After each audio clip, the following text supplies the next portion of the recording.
Assalamu alaikum everyone. This is Sayyid Talib Hussain Jafri. Now let's move on to our topic. Previously we have done our topic about dimensionally correct equation and we have done its two parts. Now move on to the third part. First of all, I would like to say that please subscribe my channel and share it with your friends. So सबसे पहले हम जानते हैं कि तमाम equation है जो कि इंटर बोर्ड में आती हैं और पिछले साल आपने देखा होगा तो कुछ एयर्स भी लिखे हुए हैं जो उसमें आई हैं, तो हम एक एक करके इनको सॉल्व करेंगे। तो पहली इक्वेशन 2017 में आई थी हमारी फ्रीक्वेंसी की, इक्वेशन आई थी f is equal to 1/2l into f cross l/m। Now this equation हम जानते हैं, सबसे पहले मैं आपको बता दूं कि यहाँ पे क्या चीज है। f where f is the frequency, f हमारी फ्रीक्वेंसी है। फ्रीक्वेंसी का यूनिट हम जानते हैं क्या होता है one per second, anything per second. So it mean अगर मैं इसको डायमेंशनली लिख रहा हूं तो 1/t, सेकेंड को हम डायमेंशनली t से रिप्रेजेंट करते हैं। नाउ अगर हम यहाँ पे लिखना चाहें तो यहाँ पे हम लिख देंगे 1/t। Now 1/2 this is again मैं आपको दोनों अपनी वीडियोस में ये बता चुका हूँ कि कोई भी नंबर जो होता है वो कांस्टेंट होता है और डायमेंशनली कांस्टेंट है, तो हम इसको निग्लेक्ट कर सकते हैं। और अब हम जानते हैं यहाँ पे अगर हम चेक करें L is the unit of length, L is the unit of represented as length है, जिसका यूनिट क्या होगा हमारे पास मीटर में लिख दिया अभी हम लोगों ने यहाँ पे। और हम जानते हैं FLM, this is also length, this is also the length, तो हम इसको मीटर में लिख देंगे। And M is the mass is represented in kg।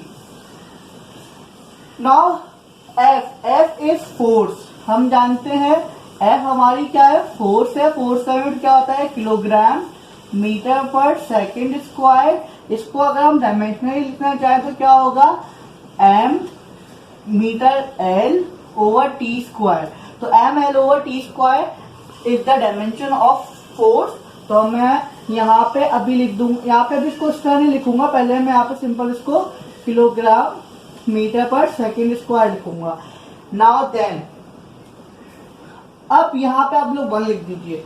1/t is represented as same 1/m। अब यहाँ पे आप चेक करें तो kg से kg कैंसिल हो रहा है, mm the metre square and s square नीचे रहा और ये रूट में था। अब आप और चेक करें, स्क्वायर से जो चीज बाहर रहती है तो वो अंडर रूट खत्म कर देती है। 1/m ऐसे एडेड रहा, m स्क्वायर से इसका रूट कैंसिल, s स्क्वायर से इसका रूट कैंसिल, तो ये हो गए m/s। m से m cancel, 1/t is equals to 1/s। और ये s क्या है, सेकेंड ही तो है, तो 1/t is equals to 1/t। तो ये this equation is also prove to be dimensional. Second equation is the velocity for the projection of a particle, chapter number 8 में है। ये भी बहुत बार पेपर में आ चुकी है कि इसको डायमेंशनली प्रूव करना है, तो हम इसको डायमेंशनली प्रूव कर रहे हैं। वेलोसिटी मैं आपको बहुत बार बता चुका हूँ, वेलोसिटी का यूनिट क्या होता है मीटर पर सेकेंड, तो हम लोगों ने मीटर पर सेकेंड लिख दिया। अब यहाँ पे ये क्या है, this is angular velocity, this is angular velocity. Angular velocity omega से शो करते हैं, जिसका यूनिट होता है 2πf and 2π is a dimensionless constant, so the only unit we represent of omega is 1/t, because अभी पिछली इक्वेशन में हम लोग देखा था फ्रीक्वेंसी को हम लोग डायमेंशनली 1/t रिप्रेजेंट करते हैं, तो ओमेगा की जगह 1/t लिख सकते हैं हम लोग। और अभी हम इसको यूनिट फॉर्म में लिख रहे हैं तो उसकी जगह हम लोग इसको 1/s भी लिख सकते हैं, तो यहाँ पे हम लोग 1/s लिख देंगे। अब this is what, this is the amplitude, maximum displacement is called amplitude. तो x0 is the amplitude and n is the displacement. We know that x0 is also displacement, but x0 is the maximum displacement covered by a particle. सही, तो हम दोनों का unit क्या होता है, पहली बात तो ये कि आप ये बात समझिएगा कि अगर एक्स नॉट में से एक्स कैंसिल आउट होगा तो हमारे पास जो यूनिट आएगी वो हमारे पास पॉजिटिव ही होगी। ये मत समझिए कि क्योंकि डिस्टेंस कभी नेगेटिव नहीं होता, तो यहाँ पे एक्स नॉट ग्रेटर होगा। तो हम जानते हैं एल मतलब X nought square minus X nought X square into M square minus M square. अब ये M square minus M square था, लेकिन मैंने आपको बताया कि दिस इज ग्रेटर, तो ये कैंसिल आउट होके जीरो नहीं होंगे। अब हम केजी लिख देंगे यहाँ पे, सॉरी मीटर है तो मीटर की जगह हम लोग लेंथ लिख देंगे यहाँ पे ओवर टी, और यहाँ पे वन एडेड रहेगा।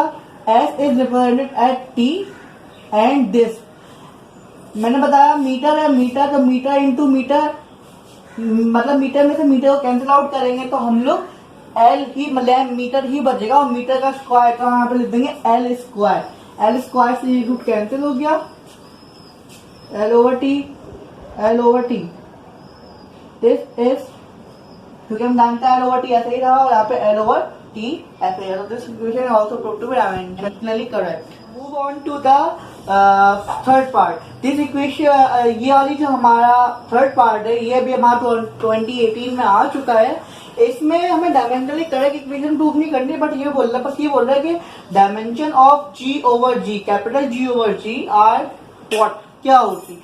तो हमें प्रूव करना है। सबसे पहले तो हम लिखते हैं ग्रेविटी का फॉर्मूला क्या होता है। ग्रेविटी का फॉर्मूला होता है G M E over R E square. Now हमें किसका निकालना है, कैपिटल जी ओवर जी। हम कैपिटल जी ओवर जी को सेपरेट आउट कर लेते हैं। कैपिटल जी अपनी पोजीशन पे, जी नीचे डिवाइड हो जाएगा तो, और आर ई स्क्वायर होगा और एम ई नीचे, तो R E square over M E. Now G over G की हम लोग आराम से डायमेंशन निकाल सकते हैं। नाउ इनको सॉल्व कर किस तरह, हम जानते हैं what is R E, this is the radius of earth. तो ये अर्थ का रेडियस है, तो हम जानते हैं रेडियस हम एक लेंथ में मेजर करते हैं और लेंथ का यूनिट होता है, तो हम लोग मीटर को डायमेंशनली रिप्रेजेंट करते हैं कैपिटल एल से, और यहाँ पे स्क्वायर तो आता देगा L square. Now M E mass of earth. Mass of earth क्या होती है, हमारा मास हम जानते हैं किसी भी चीज का किलोग्राम में मेजर किया जाता है, तो किलोग्राम में को हम लोग डायमेंशनली कैपिटल एम से लिखते हैं। तो अब हम कह सकते हैं कि the dimension of G capital G over small G is equal to L over M, और इसको इस तरह भी लिख सकते हैं कि L square M minus one T zero. अब ये क्या किया मैंने कुछ नहीं किया, क्योंकि हम जानते हैं किसी भी चीज को डायमेंशनली हम लोग एल एम टी की फॉर्म में रिप्रेजेंट करते हैं। यहाँ पे एल स्क्वायर अपनी जगह पे रहा, एम की पावर वन थी, नीचे ऊपर आके माइनस वन हो गई। और हम जानते हैं कि जब कोई भी चीज एग्जिस्ट नहीं करती, कोई भी नंबर कोई भी वेरिएबल एग्जिस्ट नहीं करता, तो हम लोग एग्जिस्ट ना करने से मुराद है जीरो ना हो, मतलब वहां पे प्रेजेंट ना हो, तो हम उसको टी एनीथिंग की पावर जीरो से रिप्रेजेंट करते हैं। तो यहाँ पे टाइम को भी हम लोग डायमेंशनली फिजिक्स पढ़ रहे हैं, तो टाइम का वहां लाजमी है, तो हम उसको टी जीरो लिख सकते हैं। अदरवाइज आप इसकी डायमेंशन क्या L square M minus one भी लिख सकते हैं।